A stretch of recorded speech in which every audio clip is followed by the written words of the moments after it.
My dear students, welcome back to the session number 13 on the topic free consent.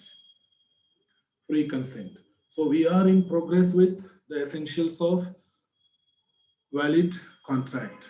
In the previous sessions, we have discussed about offer, acceptance, consideration, legality, means legal capacity of the contracting parties, competency of the parties.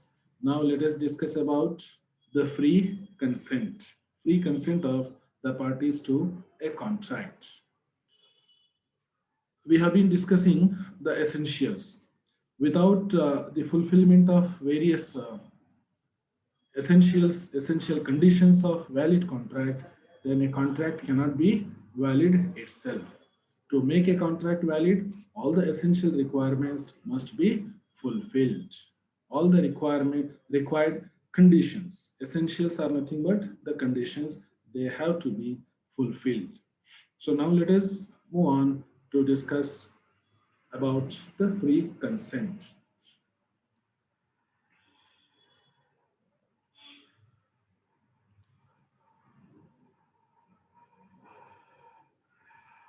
Free consent to the contract. What is a free consent? Section 13 of the Act says that two or more persons are said to consent when they agree upon the same thing in the same sense. Means in the same spirit, persons who are relating to the contract must have agreed upon, must have agreed. There should not be any differences in the understanding, the terms and conditions of the contract. All the parties who are relating to a contract must have agreed upon the same thing in the same sense. That is the free consent. Consent means permission. Consent means permission or the acceptance. The previously I told, the consenting party must have given his consentence freely, without any coercion, without any threat, without any undue influence. So the offeree must have given his consent freely, without any undue influence.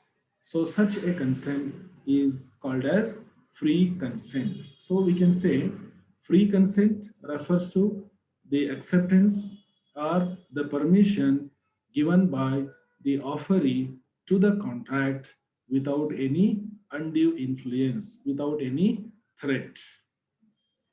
That is the free consent.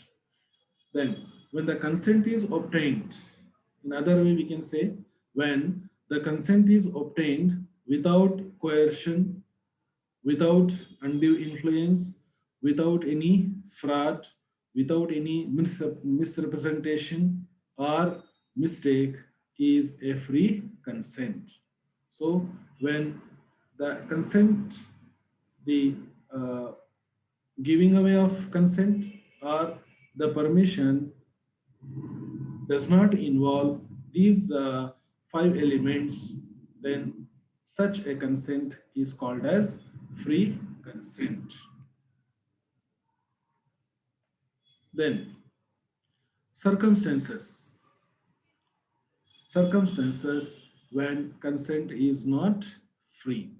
So in the following five cases, in the following five circumstances, we can say that the consent has not obtained freely. Acceptance has not given freely.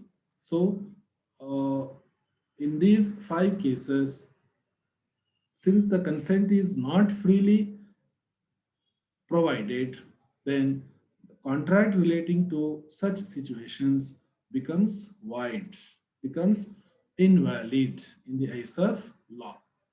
So, the first one, according to section 15, consent obtained through coercion or duress by threatening a person, by putting a person under some pressure or duress. Okay, so because of these two acts, if a consent is obtained, such a consent is not a free consent. Sorry. Then consent obtained through undue influence or dominance. This is as per section 16 of the Act. Sorry. The consent must not have been obtained through undue influence or dominance. Means a person should not have imposed any kind of undue influence, undue influence of his money power or muscle power, or uh, uh, giving the reference of some powerful persons dominating the decision, dominating the decision power of the other person. So consent should not have been obtained. So the consent obtained through undue influence or dominance is again not a free consent. Then consent obtained through an act of fraud. Act of fraud. So fraud itself is immoral, fraud itself is unlawful. So consent obtained through an act of fraud is not a free consent. So fraud may take any shape. It may be in any form, by giving false information, by concealing the true information, or by showing some false accounts, false documents. So in such way, fraud can occur.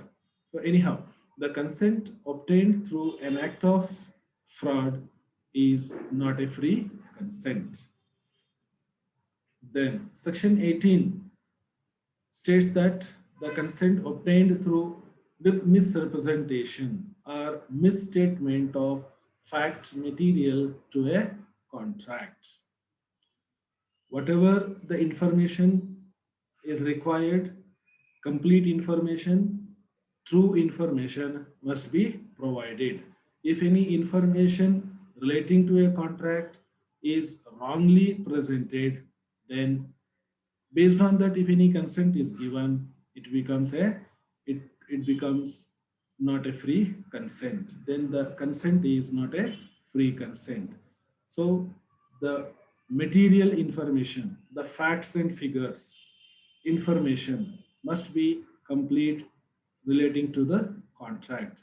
If any incomplete information is given, if wrong figures, wrong values are given relating to the contract, then it is not acceptable. And the consent given believing such misrepresentation or misstatements of fact material is not a free consent. Then consent by mistake. Consent by mistake. This is also not a free consent. So, consent must be free.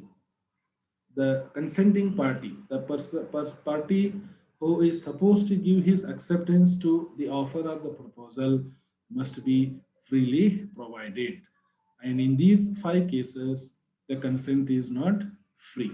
Means while giving the acceptance and consent, these five situations, circumstances must not be present while giving the consent.